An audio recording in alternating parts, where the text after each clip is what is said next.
Les 1, 2, on passe, on pose. Et 1, 2, on passe.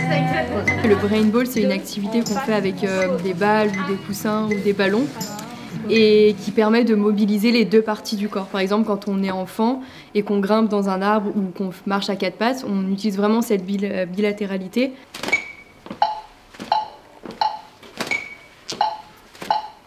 Ça permet de travailler le cortex droit et gauche du cerveau, de pratiquer une certaine mobilité, aussi de travailler en groupe parce qu'il y a certains mouvements et certains exercices qui se font seuls, mais il y a aussi d'autres exercices qui se font à deux, voire à plusieurs, et qui demandent une certaine concentration, un certain esprit d'équipe aussi. Ah, on a géré. Oui. Et switch. 2, passe. Tu vas lancer à Marine entre ton pied gauche et son pied droit. Elle récupère avec sa main gauche. Et toi, tu Le mouvement, il est vraiment croisé. Parfois, je me disais qu'il y avait des mouvements qu'on n'était pas capable de faire. Et finalement, tout le monde a réussi pratiquement du premier coup. Donc, on a certaines croyances parfois un peu limitantes. Et le brain ball permet de prouver le contraire.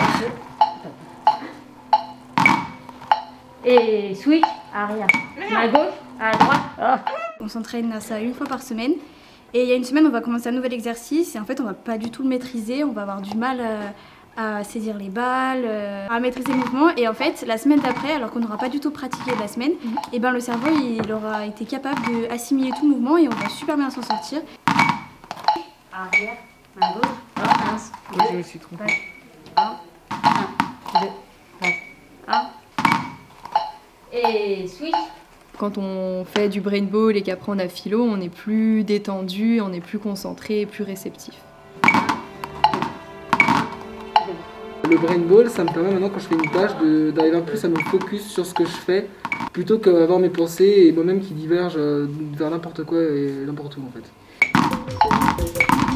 C'est comme si en fait j'avais plus de pensée, j'étais concentrée que sur ce mouvement-là et ça fait du bien au cerveau en fait, au bout d'un moment de se canaliser sur un truc et moi je respire.